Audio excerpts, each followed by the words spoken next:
കൂട്ടുകാരെ, ഇന്ന് നിങ്ങളെ ഞാൻ മാംഗോ പൾപ്പ് വട്ടയപ്പത്തിൻ്റെ റെസിപ്പിയാണ് ഞാൻ നിങ്ങളെ കാണിക്കുന്നത്. ആദ്യം തന്നെ ഞാൻ മാംഗോ എടുത്ത് പൾപ്പാക്കി ഫ്രീസറിൽ വെച്ച് മെൽറ്റാക്കിയ ഭാഗമാണ് നിങ്ങളീ കാണുന്നത്.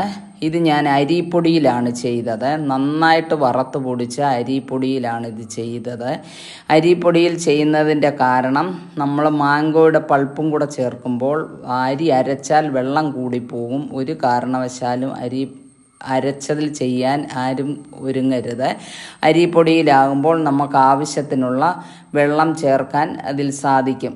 ഇതിനാവശ്യമായ സാധനങ്ങൾ ഞാൻ പറയാം. അരിപ്പൊടി 3 കപ്പ്, തേങ്ങ തിരുമ്മിയത് 2 കപ്പ്, അവൽ 1 കപ്പ്, ഈസ്റ്റ് 3 നുള്ള, പഞ്ചസാര 2 ടീസ്പൂൺ, ഏലക്ക, ജീരകം. ഇത്രയും ആണ് നമുക്ക് ആവശ്യമുള്ള സാധനം. അരയ്ക്കാൻ വേണ്ടിയത് തേങ്ങയും അവലും ഈസ്റ്റും പഞ്ചസാരയും കൂടി അരച്ച്, തേങ്ങ ഒരുപാട് അരഞ്ഞു പോകരുത്, ഇത്രയും കൂടി അരച്ചിട്ട് നന്നായിട്ട് കുതിർത്ത് വെച്ചിരിക്കുന്ന അരിപ്പൊടിയിൽ ഈ അരപ്പും കൂടി ചേർത്ത് 8 മണിക്കൂർ മാറ്റി വയ്ക്കുക. ഒരു കാരണവശാലും വെള്ളം കൂടി പോകരുത്. വെള്ളം കൂടാതെ തന്നെ നമുക്ക് 8 മണിക്കൂർ കൊണ്ട് നന്നായിട്ട് കുതിർന്ന് നല്ല പരുവത്തിൽ നമുക്ക് കിട്ടും.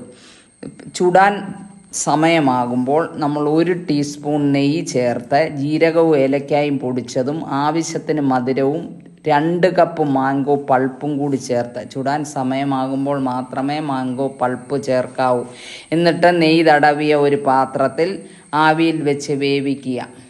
ഇത് നല്ല രുചികരമായ ഒരു വട്ടയപ്പത്തിൻ്റെ റെസിപ്പിയാണ് എനിക്ക് കിട്ടിയത്. ഞാൻ ആദ്യമായിട്ടാണ് ചെയ്യുന്നത്. ആദ്യം ഞാൻ ഒരെണ്ണം ചെയ്തു നോക്കിയപ്പോൾ രുചിയാണെന്ന് കണ്ടപ്പോൾ നിങ്ങളെ കാണിക്കാൻ വേണ്ടി ഞാൻ രണ്ടാമത് ചെയ്തെടുത്തതാണ്. ആദ്യം ചെയ്തതിനേക്കാൾ കുറച്ചുകൂടി നല്ലതായിട്ടാണ് എനിക്ക് രണ്ടാമത് ചെയ്തപ്പോൾ കിട്ടിയത്.